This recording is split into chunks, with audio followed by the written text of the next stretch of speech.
to understand? Yes. Of course you do. Your sort of creature always does. You're worn out. Last night was... well, it sure was something. You lived, probably. You learned, definitely. You made choices. You had to. And after all this time, here you still are. So, after a day of recuperation from ragers and houses of horror, you're out walking the streets of the place you may as well start calling home. You've changed out of your party gear, opting for your old hoodie standby. It fits the mood you're in. You're not really looking to meet anyone new tonight. Well, like, you wouldn't say no, probably. But you're not jonesing for it. Only a little. It's complicated. After an indeterminable amount of minutes of aimless walking, you look around at where you've ended up. Seem to have wandered into a dirt pile. Oh, you know this dirt pile. It's Father's corpse field. How did you get here, you wonder? You're pretty sure you were just on the other side of the city, with no particular desire to come anywhere near her. It's probably fine. Just your deep, innate bro-honing skills taking over your goddamn body. Just little friendship things. You look around for your pal Fozzer, peeking down into a few of the deeper holes. You might as well say hello since you're here and all. Holy shit, that again?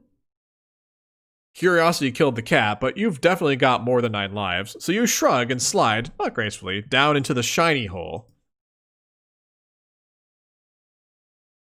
Fozzer is nowhere to be found. Oh my god, is that a window? This is a window. Like from Homestuck right here. Fozzer is nowhere to be found, but there is a window down here. It's almost completely unearthed, and it doesn't take much effort to free it the rest of the way. At first you think it might be some cool new trash that you can make art with, but when you look closer, you reconsider. There's a whole ass room you can see through the pane of glass laying at your feet. It's a special window. Yeah, in Homestuck this is a fourth wall. Also, Windows kind of do those similar things in Problem Sleuth as well. That's weird.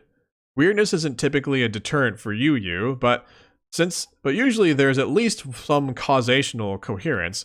Doors are in walls surround rooms. You aren't used to finding parlors and ditches. Is there a latch or something? Should you do a polite little knock? There might be friends in there. Damn, you could really go for some friends right now. Is there a protocol for approaching ditch window? Allow me to stop you there. I am a timeless being of the void, but even my patience has its limits. Oh, thanks for the hydrate, Rice Milk. Also, happy Saturday to you, Rice Milk. Good to see you. Thank you.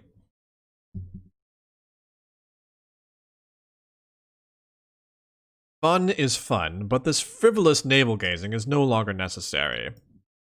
Come in from behind the shadow of that narrative text. It's very hard to see your face. Oh my god!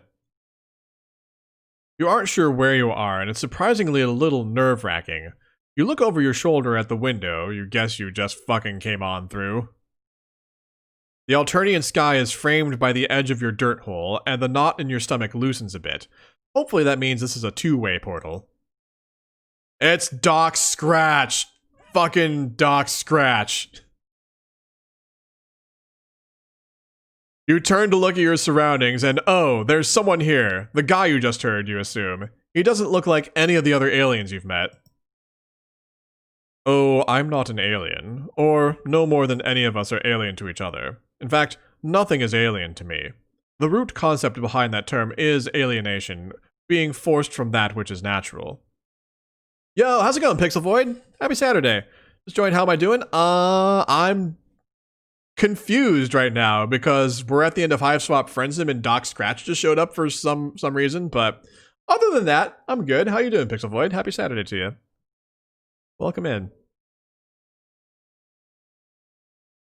Let's see. What was I saying? Oh, wait. I read this line already. Nothing is unnatural to me. I look upon all realities as equally inviting and approachable. It's you, my dear, who are out of place. I could see that even if I was not omniscient, which I am. Okay, so not an alien, with no horns or a caste sign, though he's definitely not a troll. Whoever he is, he seems to be white, just really white, and round, and his outfit is, admittedly, kind of dope. Looking at him really ramps up your friend thirst. He's just got this quality about him that you've got to get with. You take a step toward him, almost without thinking about it. Oh, my apologies.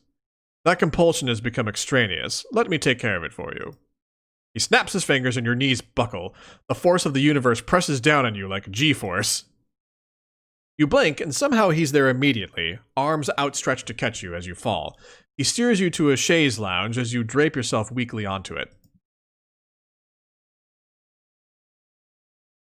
Oh wait, is there no, no, there's no music for me. Is there supposed to be music right now? Ah, there we go. There's the music.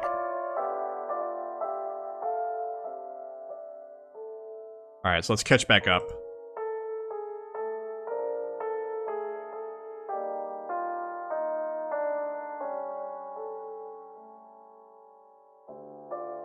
Okay.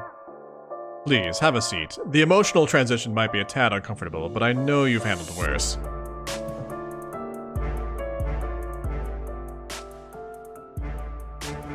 You're quite the soldier. Allow me to be the first to say that I am very pleased with your work. I knew exactly what you were going to do, of course. And most of your work was, in fact, my work. Regardless, congratulations are in order. What is this guy talking about? Your work? You try to parse what he's saying, but your body is still shaking from whatever he just did to you, and it's hard to think in here. You suddenly, sharply don't feel friendly toward him at all anymore, or toward anyone. The void left by that feeling is a freshly gaping horror. It's like who you thought you were caved in itself, a black hole of personality eating your body up from the inside.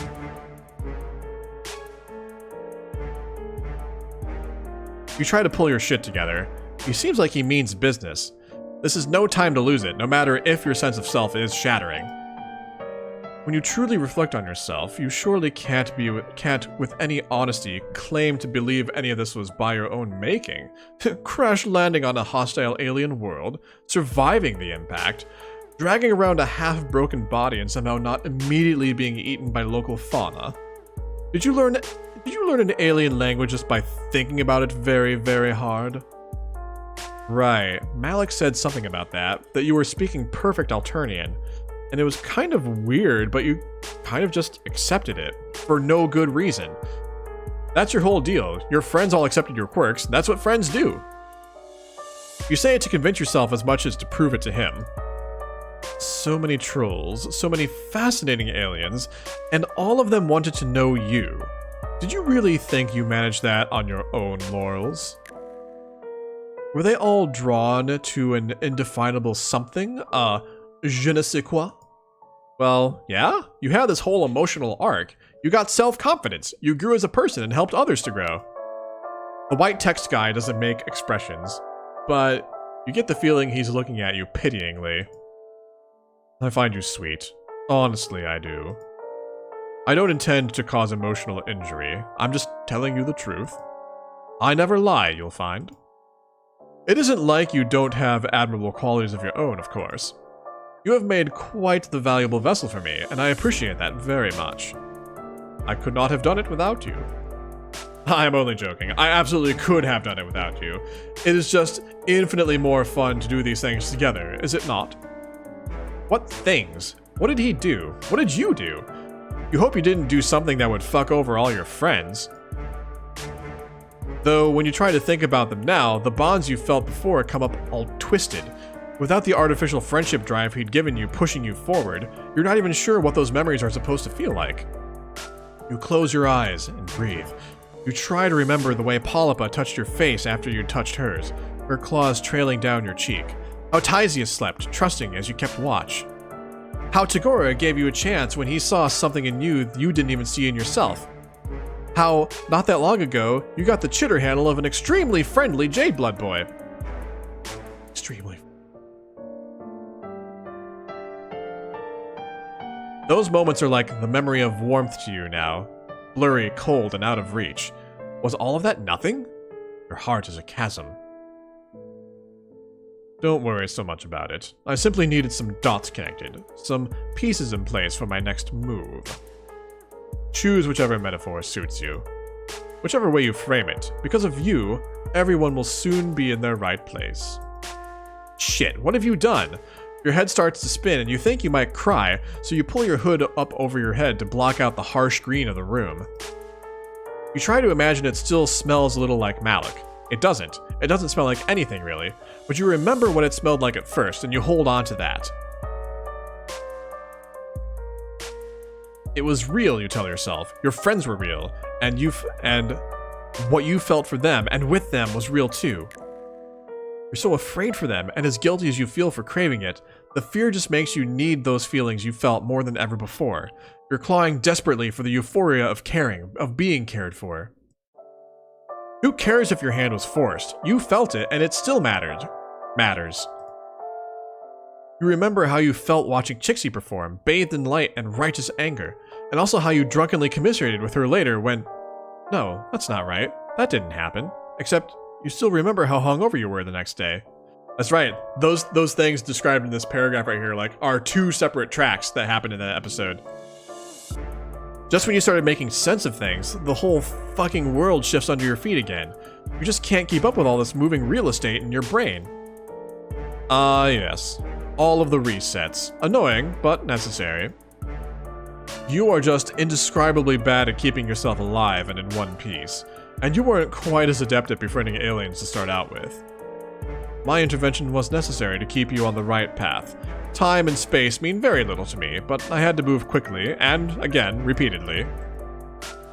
Swipe some incriminating note-taking here, befriend an impressionable young upstart there, anger a collar bear, inspire some bandits. You know how it is.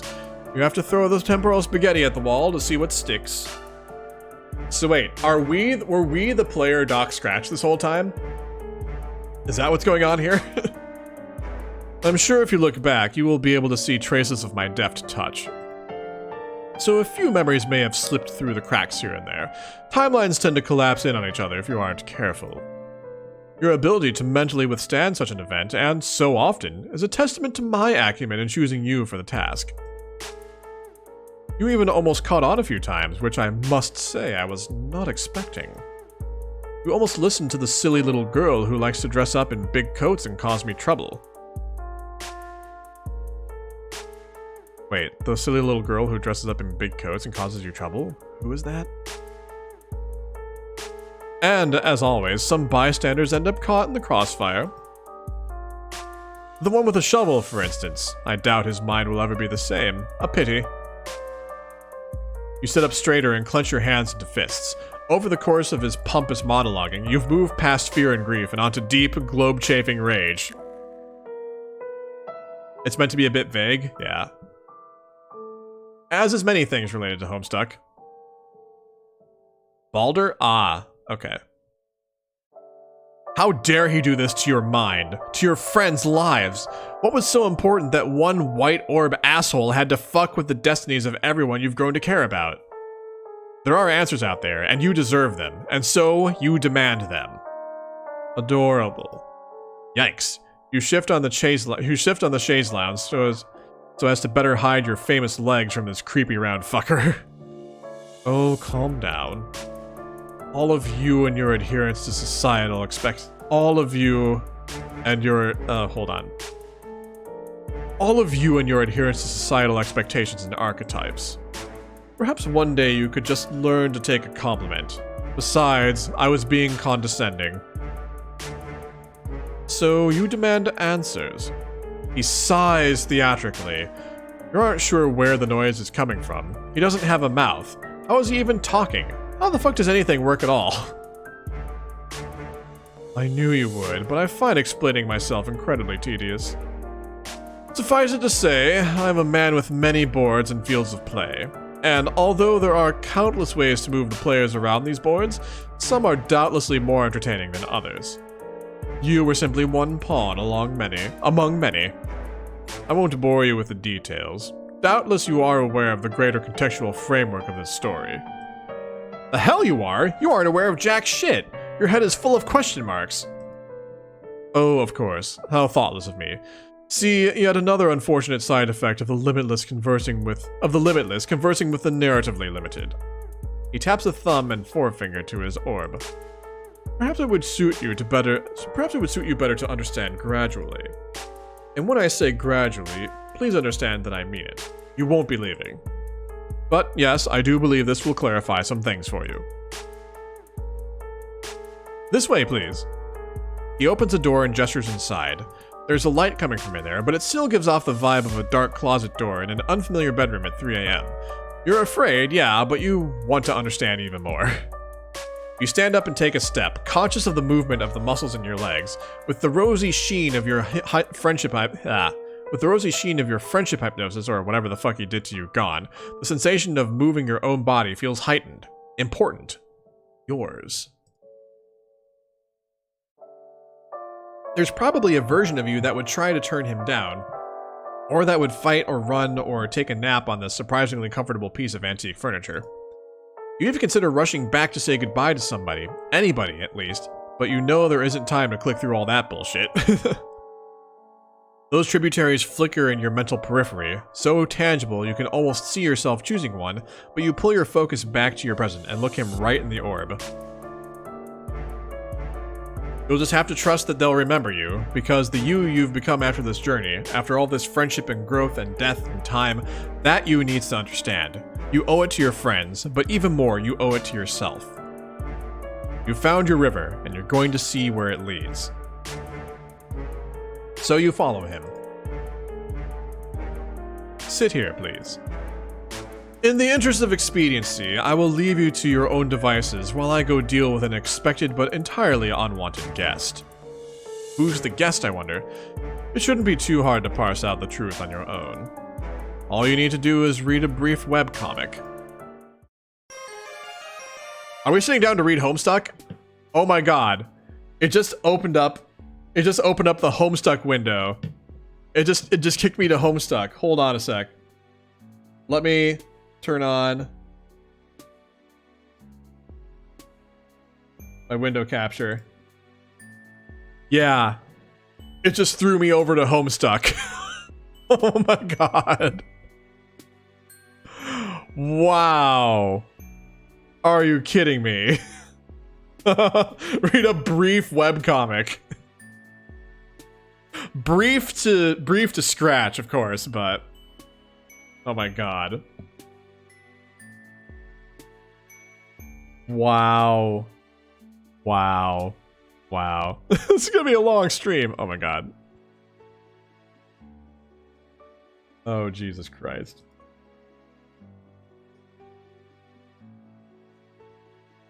Okay, well, that is Hiveswap Friendsim, everyone.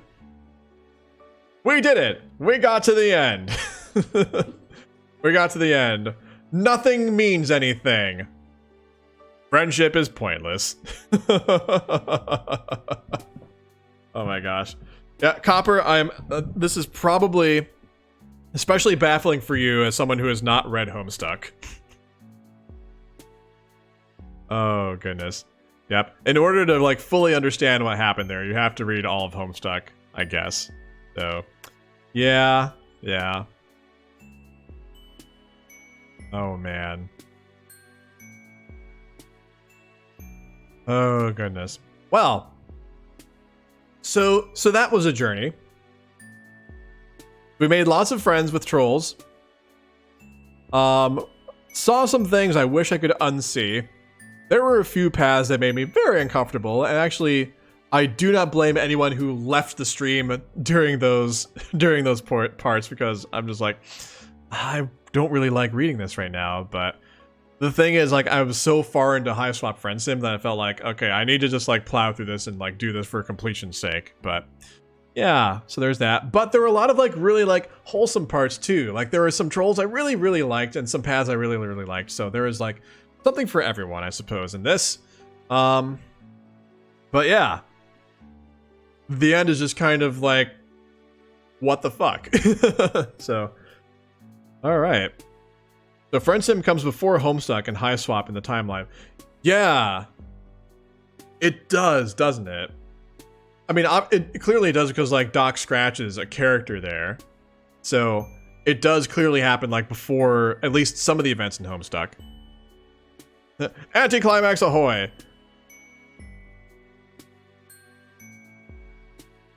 But yeah, so yeah.